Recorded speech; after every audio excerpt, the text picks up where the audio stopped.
নমস্কার বন্ধুরা, সাথে ভিলেজ ফুড চ্যানেলে আপনাদের সবাইকে অনেক অনেক স্বাগত জানাই। আজকে আমি আবারও চলে এসেছি নতুন একটা রান্নার রেসিপি ভিডিও নিয়ে।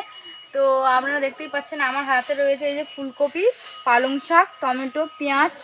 তো এখন ফুলকপি ও পালং শাক দুটোই একদমই খুবই কম পাওয়া যায়, সবসময় পাওয়া যায় না। তো আমি আজকে ফুলকপি ও পালং শাক দিয়ে মাছের একটা রেসিপি বানাবো। এই যে দেখুন, এইখানে একটা মাছ রয়েছে, একদম জ্যান্ত মাছ, সাইপন মাছ রয়েছে। মাছটা অনেকটা বড় মাছ। এই মাছটা দিয়ে আমি আজকের এই ফুলকপি আর পালং শাক দিয়ে একটা রেসিপি বানাবো। মাছটা দেখুন কতটা বড়, মাছটা একদম জ্যান্ত মাছ। এই দেখুন কাপ কাপ করছে মাছটা। তো আমি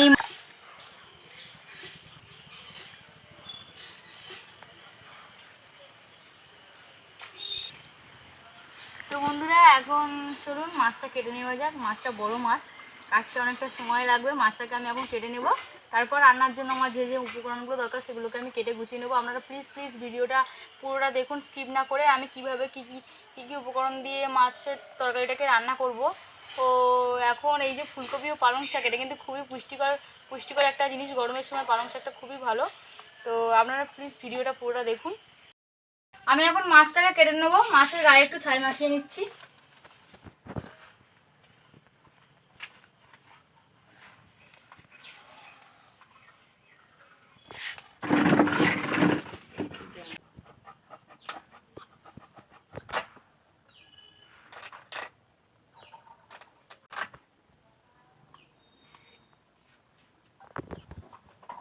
মাছের গায়ে যে আঁশগুলো রয়েছে, আমি আঁশগুলোকে একটু ছাড়িয়ে নেবো ভালো করে।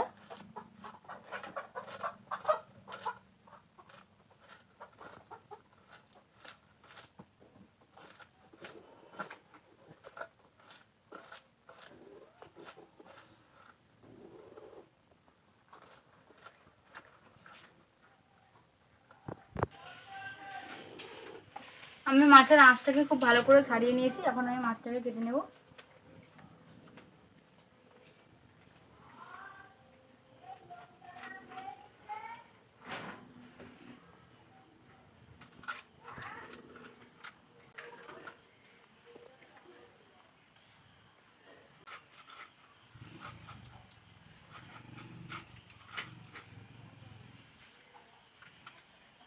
মাছটা একদম টাটকা মাছ বন্ধুরা, দেখতেই পাচ্ছেন মাছটা থেকে কিন্তু রক্ত বেরোচ্ছে একদম।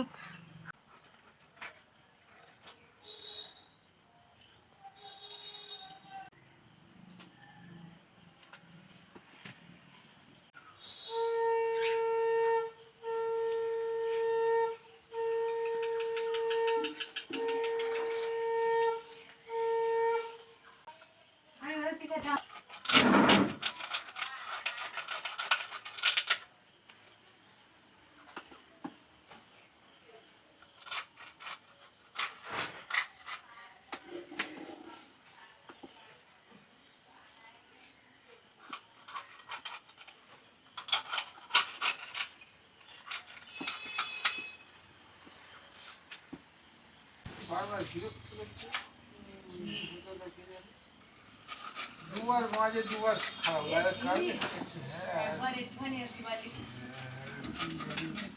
বারবার কেন হচ্ছে, হয় না এরকম।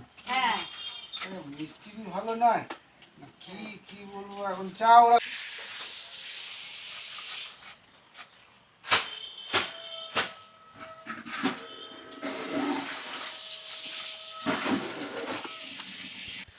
দেখুন বন্ধুরা, আমার মাছগুলোকে কাটা হয়ে গেছে। মাছটা কিন্তু একদম টাটকা মাছ ছিল। দেখুন মাছগুলোকে একটু ভালো করে পরিষ্কার করে ধুয়ে নেব। আমি মাছগুলোকে এখন একটু পরিষ্কার করে ভালো করে ধুয়ে নেব।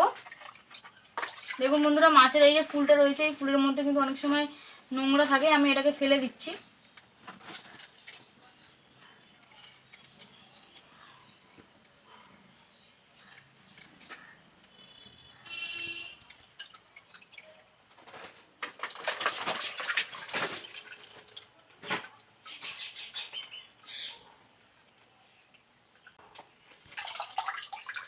আমি মাছটাকে খুব ভালো করে ধুয়ে নিয়েছি। এই যে দেখুন মাথাটা কিন্তু একদম পরিষ্কার করে নিয়েছি।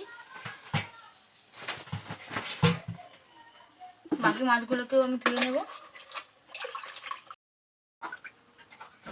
বন্ধুরা, আমার মাছগুলো সব ধোয়া কমপ্লিট হয়ে গেছে। আপনারা দেখতেই পাচ্ছেন আমি মাছগুলোকে খুব পরিষ্কার করে ধুয়ে নিয়েছি। এখন আমি সবজিগুলোকে ভালো করে কেটে নেব।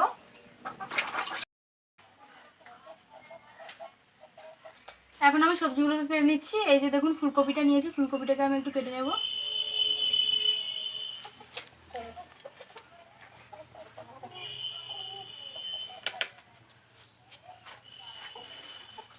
এই যে আমি ছোটো ছোটো পিস করে কেটে নিচ্ছি।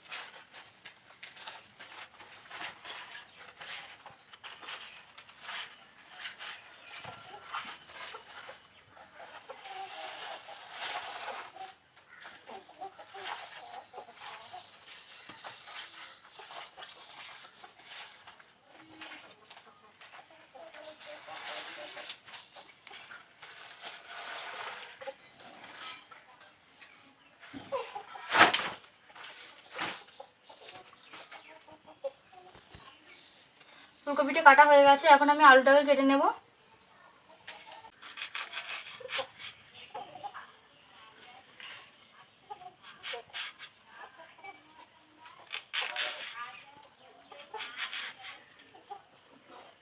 আমার আলুটা কাটা হয়ে গেছে।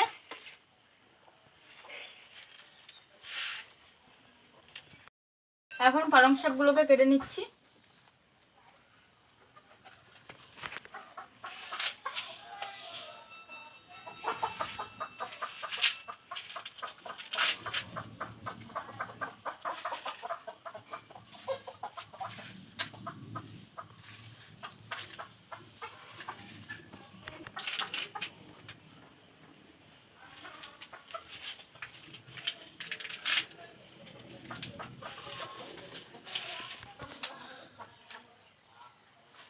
শাকটা কাটা হয়ে গেছে, এখন আমি পেঁয়াজ টমেটো এগুলোকে কেটে নেব।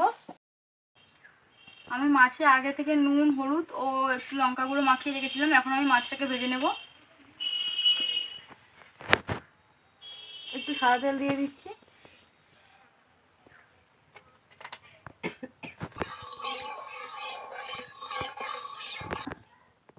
তেলটা গরম হয়ে গেছে, এখন আমি এখানে মাছটা দিয়ে দেবো।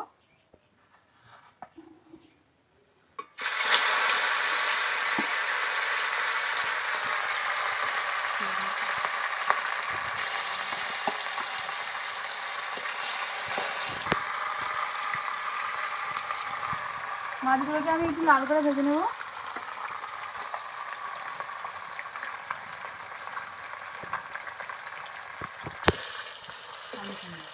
আমি এখন মাছগুলোকে একটু উল্টে দেবো।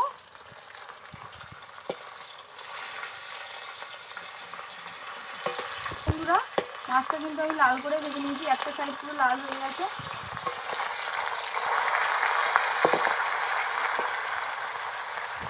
আমি মাছগুলোকে একদম দুই সাইড, এই যে দেখুন দুই সাইড পুরো লাল করে ভেজে নিয়েছি। এখন আমি মাছটাকে ভেজে নেবো।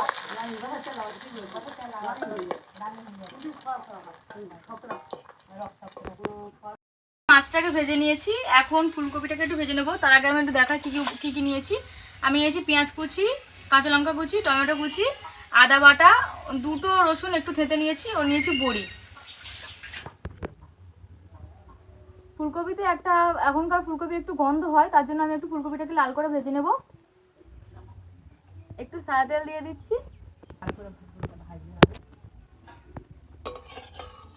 তেলটা একটু গরম হবে। আমার তেলটা গরম হয়ে গেছে, এখন আমি ফুলকপিগুলো তেলের মধ্যে দিয়ে দিচ্ছি।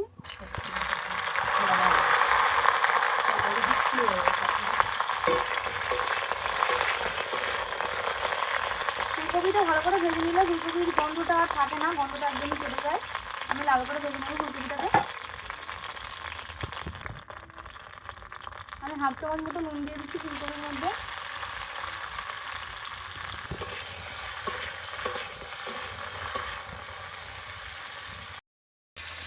আমি ফুলকপিটাকে একদম লাল লাল করে ভেজে নিয়েছি। এখন কপিগুলোকে তুলে নেব।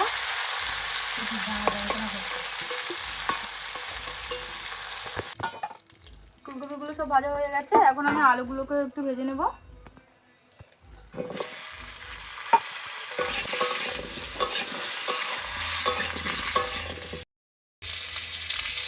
আলুর মধ্যে হাফ চামচ নুন দিয়ে দিচ্ছি।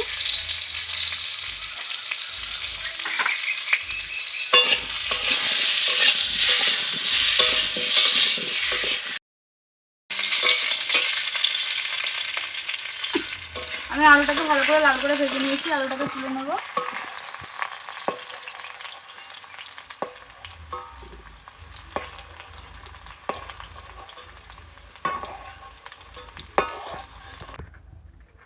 বড়িটাকেও একটু ভেজে নেব।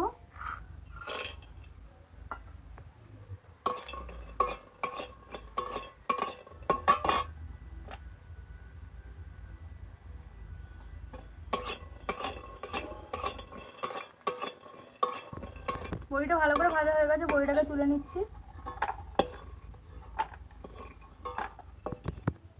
আমি একটু সর্ষের তেল দিয়ে দিচ্ছি।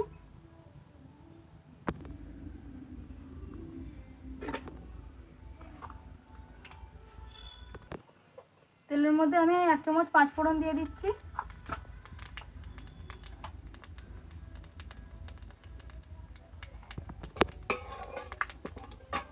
পেঁয়াজ কুচি দিয়ে দিচ্ছি, টমেটো কুচিটাও দিয়ে দিচ্ছি, দিয়ে এগুলোকে একটু ভালো করে নাড়বো।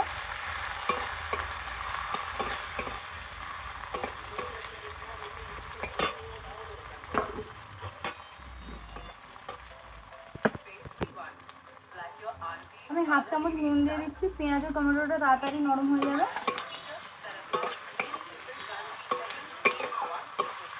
পেঁয়াজটা একটু ভাজা ভাজা হবে।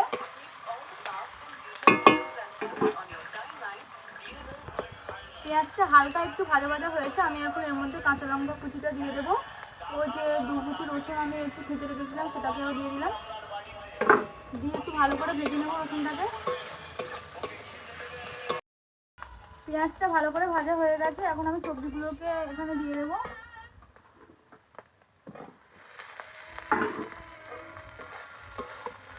দিয়ে এগুলোকে একসাথে খুব ভালো করে কষিয়ে নেব।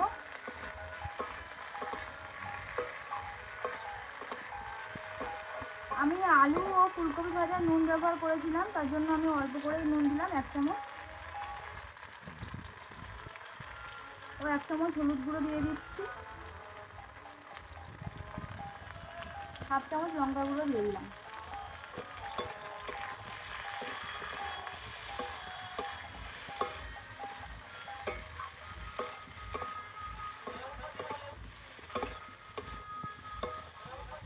এর মধ্যে আমি কেটে রাখা পালং শাকগুলোকে দিয়ে দেবো।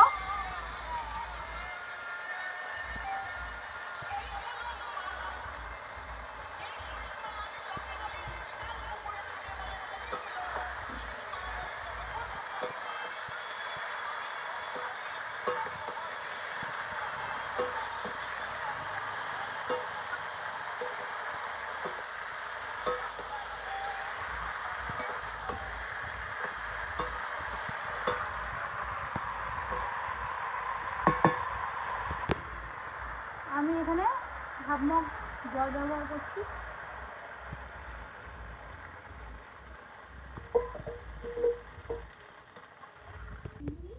আমি এর মধ্যে আরো 1/2 মগ জল দিয়ে দিচ্ছি।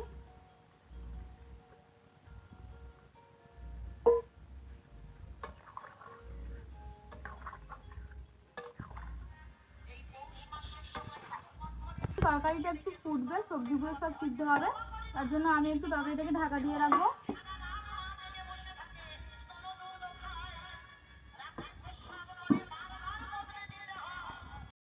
ঢাকাটা খুলছি। তরকারিটা ফুটে উঠেছে, দেখতে কিন্তু খুবই সুন্দর লাগছে। তরকারিটা সিদ্ধ হয়ে গেছে কিনা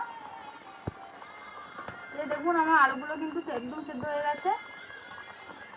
এখন আমি এর মধ্যে মাছগুলোকে দিয়ে দেবো। দিয়ে দিচ্ছি।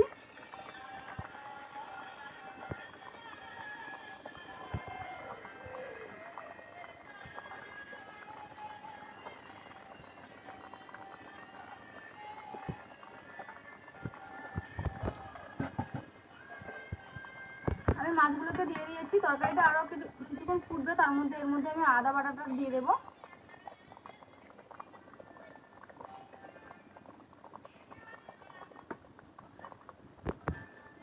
আদা বাটাটাকে দিয়ে দিয়েছি, দিয়ে ভালো করে মিক্স করে দিয়েছি। এখন মাছগুলো দিয়েছি, তার জন্য তরকারিটা একটু ফুটবে, মাছটা একটু সেদ্ধ হবে। আমি আর একটু ঢাকা দিয়ে দিচ্ছি। আমি একটু ঢাকাটাকে খুলছি। ভেজে রাখা বড়িগুলো আমি তরকারির মধ্যে দিয়ে দেবো।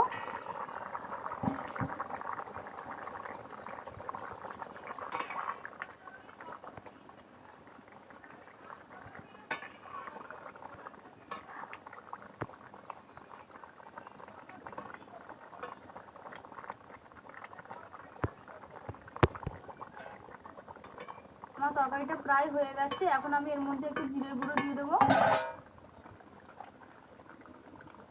আমি 2 চামচ মতো জিরে গুঁড়ো দেবো।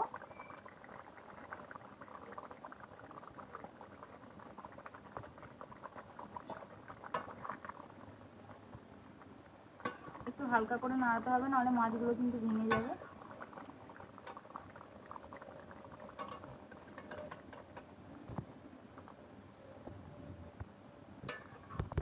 বন্ধুরা, জিরের গুঁড়ো দেওয়ার পর কিন্তু বেশিক্ষণ ফোটালে কিন্তু তরকারিটা ভালো লাগে না। আমি জিরে গুঁড়ো দিয়ে সঙ্গে সঙ্গে তরকারিটাকে নামিয়ে নেব।